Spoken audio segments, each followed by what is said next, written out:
touch.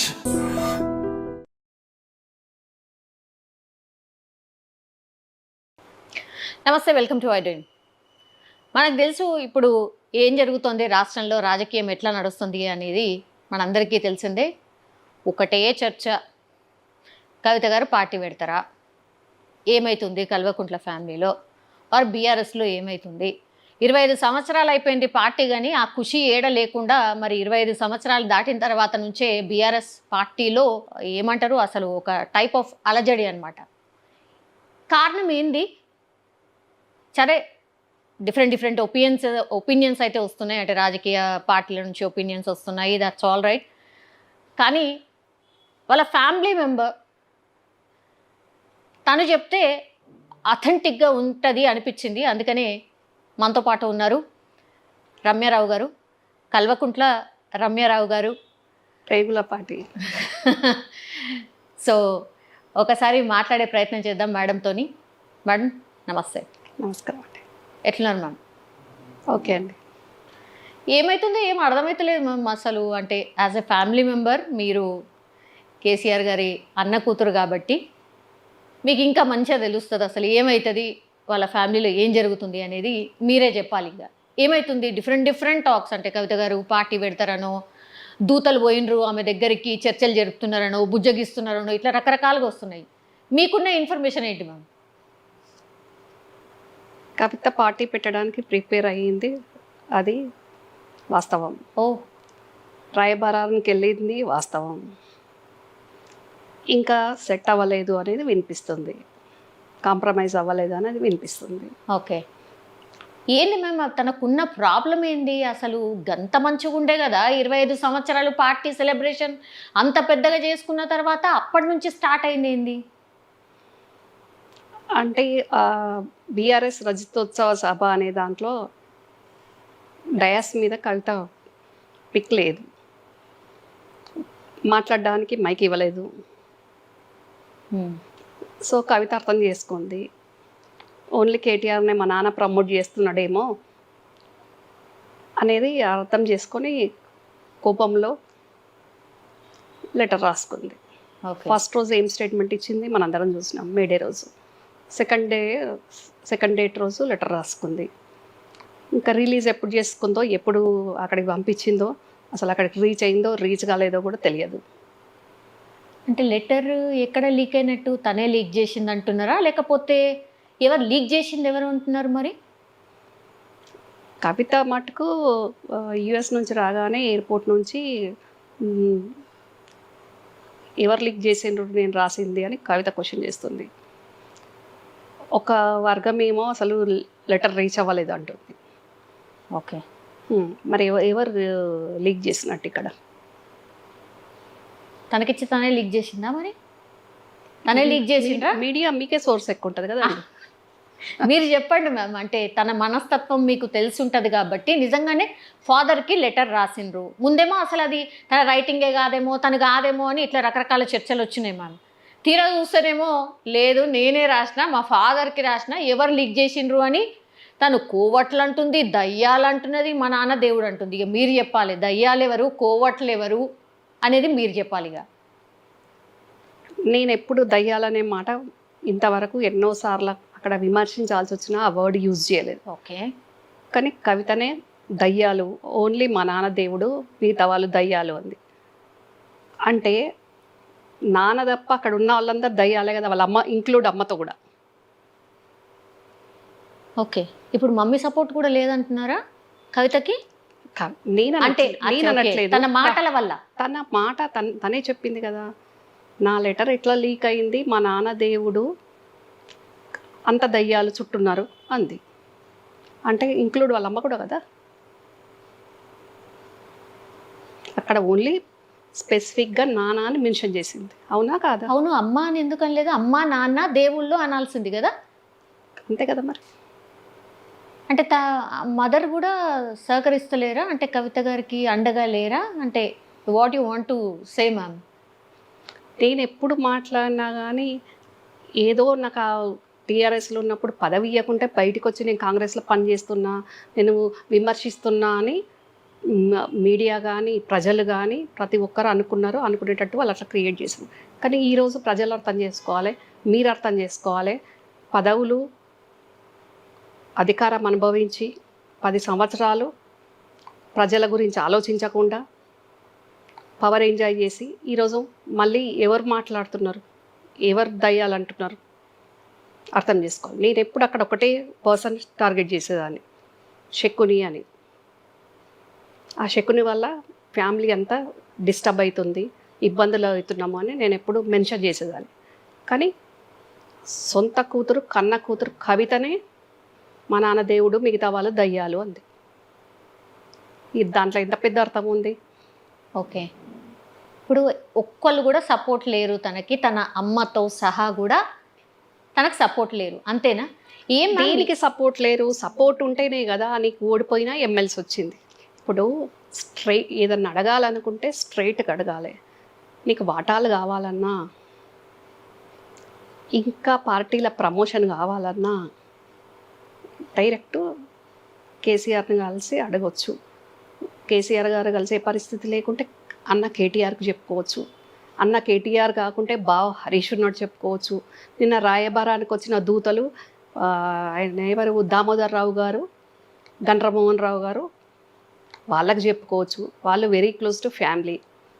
అందులో గండ్రమోహన్ రావు అన్నట్టు ఆయన వెరీ క్లోజ్ టు కవిత, వాళ్ళ ద్వారా కూడా చెప్పుకోవచ్చు. నేను ఇది కావాలనుకుంటున్నా, నాకు ఇబ్బంది అవుతుంది అని చెప్పవచ్చు. అందరూ ఎందుకు, వాళ్ళ అమ్మకే చెప్పవచ్చు కదా. డైరెక్ట్ ఇంకా మమ్మీ దగ్గర కదా, మమ్మీకి చెప్తే అసలు పని అయిపోతుంది కదా. జనరల్లీ నాన్నకి ఏదైనా చెప్పాలంటే అమ్మకే చెప్తారు కదా. అది కాదు, తను అనుకున్నది కావాలన్నప్పుడు మొండి పట్టైనా అక్కడ నాన్నకి ఇష్టం లేకున్నా పదవులు తెచ్చుకుంది, టికెట్లు తెచ్చుకుంది, పదవులు తెచ్చుకుంది. 2014లో ఎంపీ టికెట్ తెచ్చుకుంది బలవంతంగానే. తర్వాత ఓడిపోయి ఎమ్మెల్సీ కూడా తెచ్చుకుంది. ఇష్టం లేదా కేసీఆర్ గారికి అది ఇవ్వడం? ఇష్టం లేకుండేనా? కేసీఆర్ గారికి ఇవ్వడం ఇష్టం లేక కదండి. ఎవరు ఫ్యామిలీ మెంబర్స్ పొలిటికల్గా రావడం ఆయనకి ఫస్ట్ ఆఫ్ ఆల్ ఇష్టం లేదు. ఆయన ప్రతిసారి బహిరంగ సభల్లో చెప్పారు కదా, నాకు రాజకీయ వారసులు లేరు అని చెప్పారు కదా, నేను మియా బీబీ అని చెప్పారు కదా. మీరు పాతయన్నీ చూడండి. అంటే ఆయన మీద ఎంత ప్రెషర్ ఉంది. ఆ ప్రెషర్ తోటి ఆయన ఎవరికి చెప్పుకోలేక, ఏం చేయలేక వీళ్ళందరూ ఏం చేసినా చూస్తుండాల్సి వస్తుంది. నిజమా? నిజమా ఏంటి కనిపిస్తుంది కదా, లైవ్లో మనకి కనిపిస్తుంది కదా అండి. కేసీఆర్ గారు అంత వీకా? కేసీఆర్ వీక్ కాదండి, అక్కడ ప్రెషర్. ఇప్పుడు బయట వాళ్ళతోటి రాజకీయం చేయడం చాలా ఈజీ ఉంటుంది, ఇంటి వాళ్ళ ప్రెషర్ తట్టుకోవడం చాలా ఇబ్బంది ఉంటుంది. బయట రాజకీయం చాలా అవలీలగా అవతల పార్టీ వాళ్ళను వాళ్ళ ఎత్తులను చిత్తు చేసే వ్యూహాలు ఆయన దగ్గర ఉంటాయి. అంత స్టఫ్, సబ్జెక్టు, అంత సత్తా ఆయన దగ్గర ఉంది. కానీ ఇంటి కూడా తట్టుకోలేకపోతున్నారు. ఆయన మీద అంత ప్రెషర్ ఉంది, అంత ఇబ్బంది ఉంది ఆయనకు. ఓకే, సో పదవులు ఇవ్వడం ఇష్టం లేకపోయినా చచ్చినట్టు ఇవ్వాల్సి వచ్చింది, అంతే కదా. మరి కేటీఆర్ గారిని కూడా పక్కకు పెట్టాలి కదా. ఓన్లీ కవిత గారికి ఎందుకు ఇంప్లిమెంట్ అవుతుంది? అంటే ఫ్యామిలీలో ఎవరు ఉండొద్దు అంటే కేటీఆర్ గారు వస్తారు, మళ్ళీ కవిత గారు కూడా వస్తారు కదా. ఎందుకు టార్గెట్ కవిత అయినరు? Why not KTR? ఇక్కడ కవిత ఇది కేటీఆర్ ఉండొద్దు, హరీష్ ఉండొద్దు అనేది కాదండి పాయింట్. మీరు కూల్గా అర్థం చేసుకోండి. కవితకి ఇప్పుడు ఆల్రెడీ ఎమ్మెల్సీ ఉంది కదా. పార్టీల కేటీఆర్ హరీష్తో పాటు తనకు కూడా కేసీఆర్ కూతురుగా, బాస్ కూతురుగా ఇంపార్టెన్స్ ఉంది కదా ఆల్రెడీ. ఇప్పుడు ఆ ఎమ్మెల్సీ అయిపోలేదు, పార్టీ ఇబ్బందుల్లో ఉంది, ప్రతిపక్షంలో ఉంది. వాళ్ళు ఉండట్లేదా కేటీఆర్ హరీష్? వాళ్ళతో పాటు తను కూడా ఉండాలి కదా. మరి ఏం కావాలి? పార్టీ కష్టకాలంలో ఉన్నప్పుడు పార్టీకి వెన్నంటూ ఉండాలి కదా. అవును, ఏం కావాలి తనకి? మరి ఇంకేం కావాలి? మరి ఏం కావాలనో సామాజిక అంశాలతోటి బ్యాక్గ్రౌండ్ వేరే, ఫ్రంట్ ఫేస్ లెటర్. అదే బ్యాక్గ్రౌండ్ తను ఏం కావాలనుకుంటుంది మీరు చెప్పాలి. అంటే మీరు ఇన్నర్లీ మీరు ఉన్నారు కాబట్టి అందుకే మీ దగ్గరకు వచ్చిన మీరైతే కరెక్ట్గా చెప్తారు. అని తను ఏం కావాలో సీఎం అయింది. అది తనొక్కదానికి లేదు, అందరికీ ఉంది. శకుని గారితో సహా అందరికీ ఉంది. అది ఓన్లీ వీళ్ళందరూ ఉండి ఓన్లీ కేసీఆరే మా అధినేత, మాకెవరికి పదవులు వద్దు, మేము పని చేస్తాం పార్టీలు అందరిలాగా అని అంటే పార్టీ బాగుంటుండే, అసలు ఓడిపోయే పరిస్థితి రాకపోతుండే. ఓడిపోయినా కానీ ఇంకా అధికారంలో ఉన్నాము అని 10 ఏళ్ళు ఎంజాయ్ చేసారు కదా, ఇంకా అధికారంలో ఉన్నాము అనుకొని ఇంకా ఆధిపత్య పోరాటం అక్కడ. పోనీ ఇది వస్తుందని ఎక్స్పెక్ట్ చేసిండ్రా? కేసీఆర్ గారు అంత చాణక్యుడు అని అంటారు కదా, ఎక్స్పెక్ట్ చేయలేదా ఏంటి ఇట్లా వస్తుందని? ఏంటి ఇట్లా ఫ్యామిలీనే గొడవలు వస్తాయి, కవిత గారు ఇట్లా చేయబోతున్నారు అని అని ఎక్స్పెక్ట్ చేయలేదా? తన మనస్తత్వం తెలుసుగా. చేసిన మొన్నటి వరకు పవర్ ఉంది కాబట్టి వీళ్ళు బయట పడలేదు, వీళ్ళు చేస్తున్నారు అనేది ఆయనకు తెలియకేం లేదు. ఇప్పుడు అవతల పార్టీ నాయకులని వాళ్ళ ఎత్తులను చిత్తులు చేయగలిగే దురదృష్టి ఉన్న ఇతను వీళ్ళు ఇట్లా చేస్తారు అని అనుకుంటారు కదా. కాకపోతే అక్కడ సీఎం కాబట్టి అధికారం ఉంది కాబట్టి వీళ్ళు కొంచెం బయటపడలేదు. ఓకే. మళ్ళీ థర్డ్ టైం కూడా అధికారం వస్తుంది అనుకున్నారు, కేసీఆర్ గారు కూడా అనుకున్నారు, వీళ్ళు అనుకున్నారు, రాలేదు. రాకపోయేసరికి ఇంకా ఇప్పుడు 10 ఏళ్ళ పదవులు అనుభవించిన అధికారం అనుభవించిన వాళ్ళు ఇప్పుడు ఆ అధికారం లేకపోయేసరికి ఆగమగమవుతున్నారు. ఇప్పుడు ఎవరికి పడరా అంటే కేటీఆర్కి కవిత గారు పడరు, హరీష్ రావు గారికి కేటీఆర్ పడరు, కవిత పడరు, ఆ తర్వాత మీరు అంటున్నటువంటి శకుని అంటే సంతోష్ గారే కదా, ఆయనకు వీళ్ళు ముగ్గురు పడరా? ఎవరికి పడరా? అసలు ఎవరైనా ఒక్కళ్ళైనా కలిసిమెలిసి ఉంటారా అక్కడ? ఆ నలుగురు ఎవరికి ఎవరు పడరు. అంటే ఎవరి ఇండివిజువల్ గేమ్ వాళ్ళదా? ఎవరి ఇండివిజువల్ గేమ్ వాళ్ళదే. పార్టీ కోసం పార్టీ పుట్టించి పార్టీ కోసం కష్టంలో ఉన్నా లాభంలో ఉన్నా పార్టీ కోసం ఆలోచించట ఆయన పెద్ద ఆయన. ఆ తర్వాత ఇక వీళ్ళు ఎవరికి వాళ్ళు మా వర్గం, మా ఆరాటం, మా పోరాటం, మా ఆధిపత్యం ఇదే. రమ్మనంటే ఇప్పుడు కాంప్రమైజ్ అయ్యి ఉంటే తెలంగాణ భవన్ వేదికగానో మరి ఇంకా ఎక్కడికి వస్తారో వాళ్ళు పెట్టిన అంబేద్కర్ కాడికే వచ్చి మరి చెప్పాలి. నలుగురు శకున్ గారితో సహా కవిత, కేటీఆర్, హరీష్ వచ్చి కేసీఆర్ అధినాయకత్వంలో మేము పనిచేస్తాం, మాకేం పదవులు వద్దు, మేము పార్టీని బలోపేతానికి కృషి చేస్తాం, మాకు పదవులు అవసరం లేదు, మేము ప్రతిపక్షంలో ఉన్న ప్రజల కోసం పనిచేస్తాం అని వీళ్ళు ఒకే వేదిక మీద, వేదిక లేకపోయినా ఒకే అంబేద్కర్ ముందు నిలబడి వీళ్ళు చెప్పగలుగుతారా? అస్సలు కలిసే పరిస్థితే లేదంటారు. ఇక అంటే ముదిరిపోయిందా, లేకపోతే అసలు ఇక కలిసే ఆస్కారమే లేదా? పరిస్థితే ఉంటే ఈ సిచ్యువేషన్ రాదు కదండి సౌమ్య గారు. ఇప్పుడు పార్టీలో ఎవరో కార్యకర్తను, ఎవరో అసంతృప్తి ఉన్న ఓ లీడరు లెటర్ రాసిండు కేసీఆర్కు అధినాయకునికి అంటే వేరు విషయం అది. అవునా కాదా? కూతురే రాస్తుందని ఎవరు అనుకోలేదండి. ఒకటి ఫస్ట్ హరీష్ రావు గారి మీదనే ఎప్పుడు ఉంటుండే, ఆయన పోతాడేమో, ఆయన ఏదో చేస్తాడేమో, ఇదే ఎక్కువ మనం చూసినాం. అదంతా ఎవరు క్రియేట్ చేసిండ్రండి? శకున్ గారు క్రియేట్ చేసిండ్రు. వాని గేమ్ గెట్ ఆన్ అవ్వడానికి, వాడు సేఫ్ సైడ్ ఉండడానికి, సేఫ్ జోన్లో ఉండడానికి ఎప్పుడు వాడు అట్లా క్రియేట్ చేస్తుండే కేటీఆర్కి, కవితకి. ఓకే, ఇప్పుడు సక్సెస్ అయింది కదా.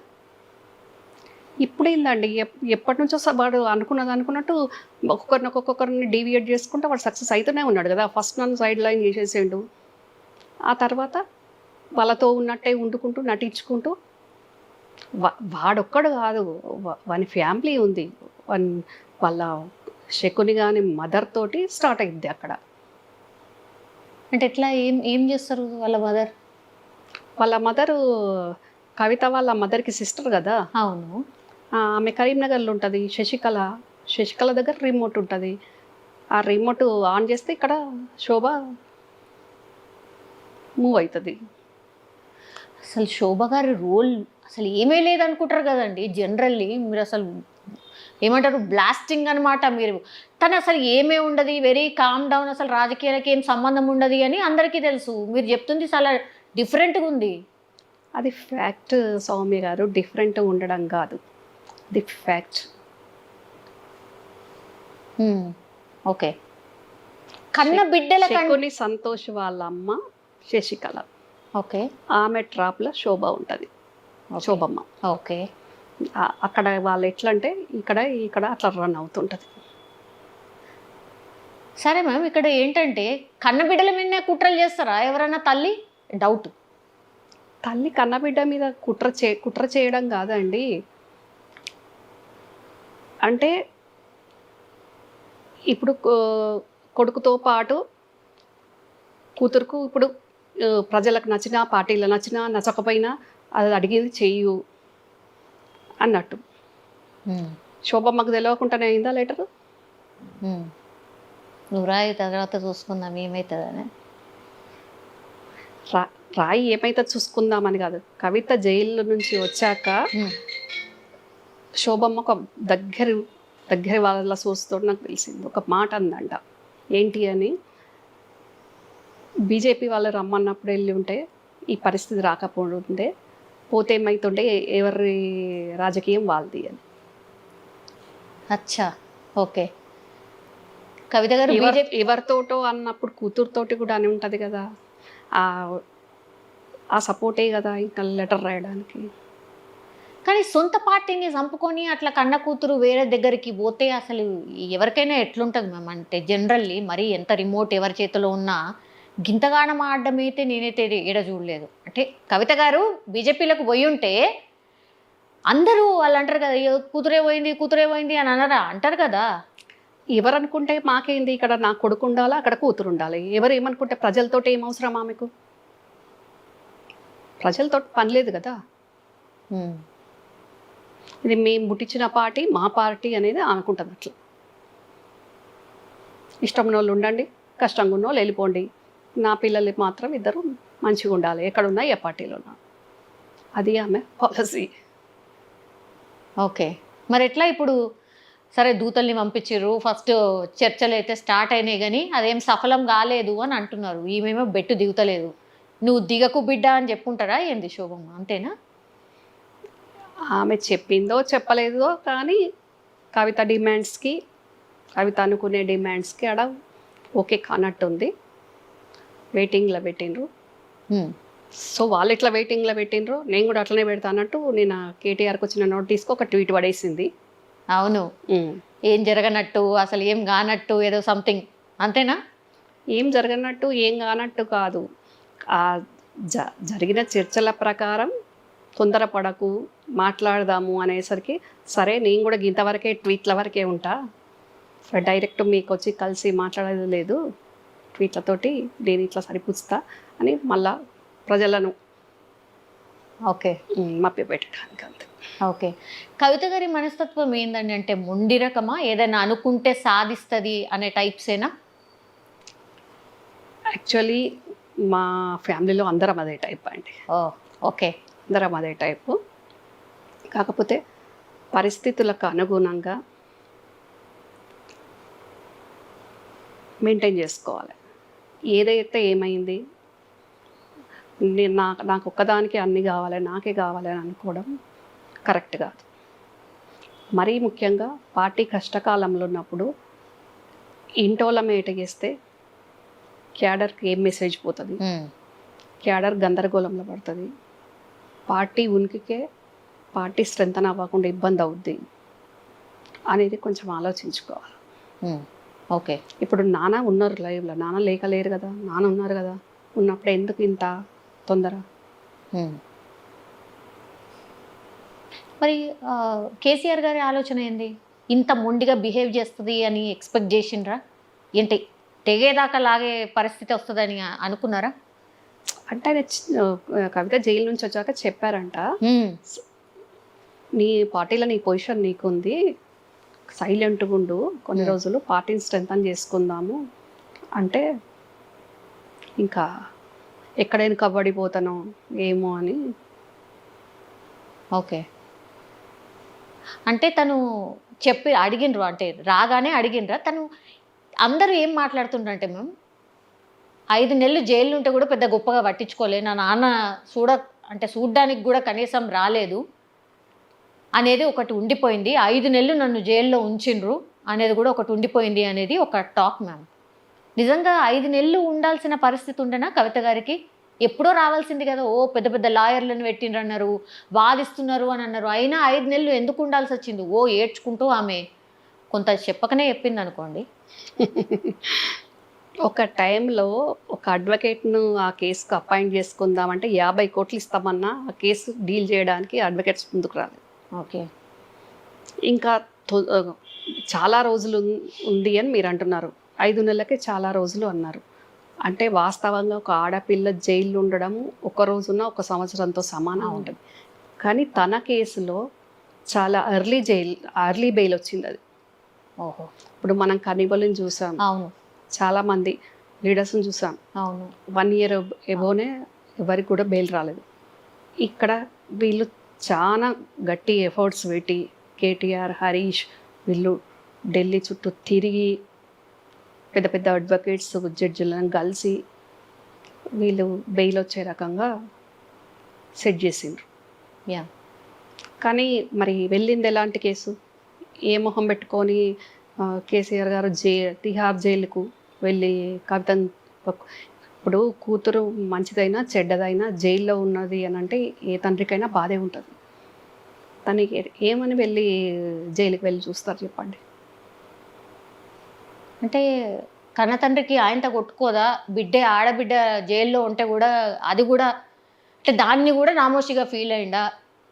దొరతనం ఆడ కూడా కనిపించిందా? ఇట్లా కూడా వచ్చినాయి అది కదా. నామోషి దొరతనం కాదు. అవతల వాళ్ళు ఎన్ని యాంగిల్స్ అయినా మాట్లాడవచ్చు, ఎన్ని యాంగిల్స్ అయినా అనుకోవచ్చు. ఫేస్ చేసే వాళ్ళకు తెలుస్తుంది ఆ బాధ. ఎందుకంటే గవర్నమెంట్ పోయింది, ఈ రకరకాల నోటీసులు, రకరకాల ఇష్యూస్ మీద, వేరియస్ ఇష్యూస్ మీద నోటీస్ వస్తున్నాయి. ఈ ఈ కవిత జైలుకి వెళ్ళింది. మరి కేసీఆర్ అనుకోకుంటే, కేసీఆర్ పట్టించుకోకుంటే, కేటీఆర్కు హరీష్ ఎన్నిసార్లు ఢిల్లీ వెళ్ళిండ్రు? కేసీఆర్ చెప్తేనే కదా వాళ్ళు వెళ్ళింది. అది అర్థం చేసుకోవాలి. కేసీఆర్ గారికి తెలియకుండా జరిగిందా మ్యామ్ స్కామ్? తెలియదండి. తెలియదు కదా. తెలియదు. ఓకే. అందుకేనా ఇప్పుడు కవిత గారిని గట్టిగా నువ్వు ఆగు, కొంచెం ఆగు, నువ్వు తొందరపడకు అని, పార్టీకి నష్టమైంది, నష్టం అవుతుంది కాబట్టి నువ్వు కామ్ డౌన్. మ్యామ్ అసలు కవిత గారి తెలంగాణ జాగృతి తరఫున ఆమె బతుకమ్మ పోతేనే ఓ బీఆర్ఎస్ క్యాడర్ అంతా కదిలిపోతుండే. ఇట్లాంటిది అసలు ఎవరు లేరు, ఎవరు కనిపిస్తలేరు ఆమె ఎంట. అదేనా అంటే జస్ట్ కేసీఆర్ గారు ఆగండి అంటే అది ఎవరైనా అది కన్న కూతురు కానీ కన్న కొడుకు కానీ అంతేనా? అట్లే ఉంటుందా? ఆగండి చెప్తారు కదా అండి. మరి పరిస్థితుల ప్రకారమే లీడరు మూమెంట్ ఉంటుంది కదా, అది అర్థం చేసుకోవాలి కదా. ఎక్కడ నెగ్గాలి, ఎక్కడ దగ్గాలి, ఎక్కడ ఎక్కాలి అనేది కేసీఆర్ గారికి తెలుసు కదా. సో ఎప్పటి నుంచి అయితే జైలు నుంచి వచ్చినప్పటి నుంచి కూడా ఈ పోరు ఉందనమాట. నాకు ఇది సరిపోదు, నాకేదో ఇవ్వాలి అని తను స్టార్ట్ చేసినట్టు లెక్క, అంతేనా? జైలుకు వెళ్ళక ముందు నుండేనండి. ఓహో. వెళ్ళక ముందు నుంచే, సెకండ్ టైం గవర్నమెంట్ వచ్చినప్పటి నుండే అది జరుగుతుంది. గవర్నమెంట్ పోయాక కాదు, ఒక ముందు నుంచే జరుగుతుంది ఉంది. ఓకే. ఎందుకని అట్లా కవిత గారికి అంత నెగిటివ్ ఎందుకు వచ్చింది మ్యామ్? ఏ నెగిటివ్ అంటారు? అంటే తను ఓడిపోవడానికి రీజన్ ఏంటి? ఎంపీగా ఓడిపోవడానికి రీజన్ ఏంటి? లాస్ట్కి వస్తే ఎమ్మెల్సీగా అది కూడా ఏ హడావిడి, అసలు గెలిచినా కూడా గెలిచిండ్రు అన్నట్టుగానే అది కూడా ఏం హడావిడి చేయలేదు. ఎందుకట్లా? కవిత పిఎల్ కానీ, కవిత జాగృతిలో ఉన్న అందరూ కాదు, కొందరు, ఆ టీంలో ఉన్న కొందరు వాళ్ళ వల్ల కవిత వాళ్ళని బ్లైండ్గా నమ్మింది. ఓకే. ఇప్పుడు ఎంతసేపు బయట వాళ్ళు కేసీఆర్కు ప్రజలతోటి యాక్సెసిబిలిటీ లేదు, లీడర్లకు లేదు అని అంటారు. అవును. అట్లాగే కవితకు కూడా వాళ్ళ జాగృతిలో, తెలంగాణ వైడ్గా జాగృతి ఉంది కదా, జాగృతి మెంబర్స్కి డైరెక్ట్ కవిత ఫోన్ మాట్లాడడానికి ఉండదు, కవిత ఇంటికి వెళ్తే కలుసుకోవడానికి ఉండదు. నిజామాబాద్ పిఎల్ కానీ, హైదరాబాద్ పిఎల్ కానీ వాళ్ళు ఓకే అనుకుంటేనే కవితకు ఫోన్ పోతుంది. వాళ్ళకు ఎవరైనా ఫోన్ చేసి ఏదైనా అవసరానికో, ఇన్విటేషన్ ఇవ్వడానికో, లేకుంటే వాళ్ళ ప్రాబ్లమ్స్ చెప్పుకోవడానికో, జాగృతి వాళ్ళే కానివ్వండి, కమ్యూనిటీ వాళ్ళే కానివ్వండి, బంధువులే కానివ్వండి, ఎవరు ఈ పిఏలకు ఫోన్ చేస్తే 4-5 కోట్ల డీల్ అయితేనే ఫోన్ కల్పిస్తాం. ఈ రకంగా అన్నాక ఎట్లుంటుంది చెప్పండి? ఓకే. ఓన్లీ పైసా ఉంటేనే మాట్లాడు, లేకపోతే అసలు లేదుగా, అంతేనా? అంటే ఆ టైపే ఇక మూటకే మాట. బాబోయ్. నిజామాబాద్ పిఎల్ అంతే, హైదరాబాద్ పిఎల్ అంతే. ఓకే. మా with in the family members functions అయితేనే, మ్యారేజ్ ఏదో ఉంటే కూడా ఫస్ట్ కజిన్స్ కానివ్వండి, మా ఫాదర్ కజిన్స్ పిల్లలు కానీ ఎవరు వచ్చినా కవిత గేటు లోపలికి కూడా పోనీయరు పిఎల్. వచ్చిన వాళ్ళని ఫస్ట్ కిందికి మీదకి చూసి ఏ కార్లో వచ్చిందని చూసి అప్పుడు అడిగి మేము ఇస్తాంలేండి మేడంకు అని. ఓన్ కజిన్స్ వస్తే కూడా పైకి వెళ్ళడానికి ఉండదు. అమ్మో. ఆ ఓకే. రకంగా ఉంటే ఎట్లయితుంది, ఎట్లా గెలుస్తుంది చెప్పండి. సో గ్రౌండ్లో అది వెళ్ళిపోయింది. యాక్చువల్లీ మీరు చెప్తున్న ఏవైతున్నదో అది కనిపించింది గ్రౌండ్లో, అందుకనే కదా. అయినా సరే పాపం కేసీఆర్ గారు ట్రై చేసిరు కదా గెలిపియనీకి. అందరినీ పోయి కలిసిరు, చలో ఈసారికి గెలిపియండి ఏదో సంథింగ్. అయినా ఆయన స్థాయికి ఆయన ఒక మెట్టు దిగైనా తనతో పాటు తెలుగుదేశంలో పనిచేసిన తన Yes, స్నేహితుడు yes. మండవ వెంకటేశ్వరరావు గారి ఇంటికి వెళ్ళి కూడా ఓడిపోతే బాగుండదు, కూతురు కంటే ఎక్కువ ఇట పార్టీ పరువు పోతుంది అని ఆయన దగ్గరికి వెళ్తే పాపం ఆయన కూడా కవిత గెలవడానికి చాలా కష్టపడ్డారు. అవును. కానీ ఆల్రెడీ అప్పటికే ఎంత నష్టం జరగాలనో అంత నష్టము, అంత అసంతృప్తి.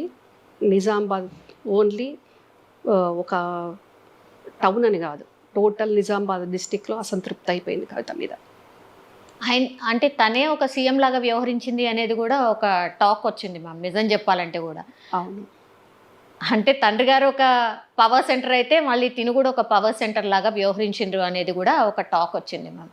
అదంతా కూడా మరి కేసీఆర్ గారికి కూడా తెలుసు కదా, ఎందుకని అప్పటి నుంచే కొంచెం కంట్రోల్ చేయనీకి అంటే ప్రయత్నం చేయగలేదా అనేది ఒక. కొన్ని తెలిసినాయి ఆయనకు కవిత విషయంలో, కొన్ని తెలియలేదు. తెలిసినవి చాలా మటుకు ఆయన కంట్రోల్ చేసిండ్రు, మేనేజ్ చేసిండ్రు. ఆయన ఇక్కడ ఉండి కూడా కవితకు మొబైల్కి ఫోన్ చేసి నువ్వు ల్యాండ్ ఫోన్ నుంచి ఫోన్ చేయి, నువ్వు ఇమీడియట్గా హైదరాబాద్ వచ్చేసేయాలి అని చెప్పిన సందర్భాలు కూడా ఉన్నాయి. ఓకే. సో ఒక నజర్ అయితే ఉండే, బిడ్డ మీద ఒక నజర్ అయితే ఉండే. ఓకే. సో తప్పనిసరి పరిస్థితుల్లో అన్నీ బేర్ చేస్తూ అంటే ఇప్పుడు నేను ఒక పొలిటీషియన్ని, మీరు ఒక జర్నలిస్ట్, మనమే యాక్చువల్గా బిజీగా ఉంటాం. ఒక సీఎం ఎంత బిజీగా ఉంటారండి యాక్చువల్గా. అవును. అట్లాంటి ఆయనకు ఇక ఇంటర్నల్ ఫ్యామిలీ బయట చూసుకోవడానికి సరిపోదు. ఇంటర్నల్ ఫ్యామిలీది నిమిషం వాచ్ చేయలేడు కదా. దానితో పాటు ఇక్కడ ఒక శకుని ఉన్నాడు కదా, మొత్తం వాడు ఏం రీచ్ అవ్వనియకపోయేది కదా కేసీఆర్ గారికి. ఉన్న మెయిన్ ప్రాబ్లమే వాడు అక్కడ. బిడ్డల కంటే ఎక్కువ ఆయనని ఎట్లా నమ్మిండు మ్యామ్, నాకు అర్థం కాదు. వాడు ఎప్పుడు ఉంటాడు కదండి, డే అండ్ నైట్. ఈ మొత్తం కవిత ఇంట్లో ఉంటుంది, హరీష్ ఇంట్లో ఉంటాడు, కేటీఆర్ ఆయన బిజీలో ఆయన ఉంటాడు, ప్రగతి భవన్లోనే ఉంటాడు. కానీ ఆయనకు 2-3 పోర్ట్ఫోలియోలు ఉన్నాయి కాబట్టి కేటీఆర్ బిజీలో కేటీఆర్ ఉంటాడు. వీడి పరే అది కదా, చెప్పులు దుడుచుడు, మంద బిల్లలు ఇచ్చుడు. నిజంగా మాట వరుసకు అట్లా అంటారేమో, రాజకీయ విమర్శనేమో అనుకున్నాను. నిజంగా అవి చూసిరా మ్యామ్ అట్లా అంటే నిజంగా అది జరుగుతుందా? చెప్పులు దూడ్చుడు, టాబ్లెట్ ఇచ్చుడు అంటే ఒక చెప్పులు దూడ్చుడు కూడానా? తూడుస్తాడు, అవసరమైతే చెప్పులు కూడా నాకుతాడు. నాకమంటే వాడు అనుకున్నది కావాలనుకున్నప్పుడు చెప్పులు నాకడానికి కూడా రెడీగా ఉంటాడు. అంత చెండాలుడు. మ్యామ్ ఫోన్ ట్యాపింగ్ అనేది మీకు తెలుసు కదా మ్యామ్, అది ఎంత పెద్ద చర్చ. అంటే మీరు చెప్పిన ఇప్పుడు ఇన్సిడెంట్ గుర్తొస్తే అంటే కవిత గారి ఫోన్ కూడా ట్యాప్ అయిందా ఏంటి? అయ్యి ఉండొచ్చు, అది కూడా కవిత కోపానికి ఒక రీజన్ అయ్యి ఉంటుంది. ఓకే. ఎందుకంటే సెల్ ఫోన్ కాదు, నువ్వు ల్యాండ్ నుంచి నేనేం మీరే నాకంటే ముందు మీరే చెప్పారు అక్కడ ఒకరి మీద ఒకరికి నమ్మకం లేదా అని. నిజంగా కూడా ఎవరి మీద ఎవరికి అక్కడ నమ్మకం లేదు. అంతా ఒక మూవీలో నటించినట్టు నటించుకుంటారు అంతే. అలాంటప్పుడు ఎవరి మీద ఒక ట్యాపింగ్ ఎందుకు పెట్టుకోరండి? ఎవరి దాళ్ళు ఎవరికి తెలియకుండా వాళ్ళది ఫోన్ ట్యాపింగ్ చేసారు అంతే కదా మ్యామ్. ఫ్యామిలీ మెంబర్సే ట్యాపింగ్ చేసారు, చేసుకుని ఉంటారు. కొన్ని అయితే మనకు తెలుస్తున్నాయి కదా, చూస్తున్నాం కదా, వీళ్ళ మీద వచ్చింది వాళ్ళ మీద వచ్చింది అని. స్పైలను పెట్టుకుంటారు, ట్యాపింగ్ కాకుండా ట్యాపింగ్ను కూడా నమ్ముకోకుండా స్పైలను కూడా పెట్టుకున్నారు. ఓకే. ఆ శకుని పని అదే. హరీష్ మీద స్పై, కేటీఆర్ మీద స్పై, కవిత మీద స్పై. ఎటు పోతున్నారు, ప్రైవేట్ ఫంక్షన్కి పోయినా, పార్టీ ఫంక్షన్స్కి పోయినా, ఎక్కడ పోయినా ఇమీడియట్ కార్ నెంబర్లతో సహా ఏ మనిషి పోయిండు, ఏమైండు, ఎన్ని సెకండ్లు ఉన్నాడు, ఎన్ని గంటలు ఉన్నాడు అనేది ఇమీడియట్గా డైరీలు రాసుకొని కేసీఆర్ గారి మొత్తం ఇంటికి చెప్పడం. అట్లా ఉద్యమకారులు మంచి మంచి మేధావులు ఎంతమంది కేసీఆర్ గారికి దూరం అయినరు, ఎంతమంది కేసీఆర్ గారిని కలవలేకపోయినరు, అసలు ఎంతమంది ఎవరిని ఉద్యమ నాయకులు, ఎంతమంది అమరులైన కుటుంబాలు గద్దర్ గారు లాంటివి కలవకపోయినరు. నడి రోడ్డు మీద కూర్చుంటే అపాయింట్మెంట్ మీలాంటి ఇవ్వలేదు. ఏ మీడియా చూస్తుందో, ఏ ప్రజలు చూస్తుందో గద్దర్ గారిని గుర్తుపట్టని వాళ్ళు ఉంటారు ఆ దునియాలో ఎవరన్నా. గల్లాంటి ఆయన రోడ్డు మీద కూర్చుంటే ఎవరైనా చూస్తే పరువు పోతుంది అని కూడా అనుకోకుండా ఆయన లోపలికి అలౌ చేయలేదు.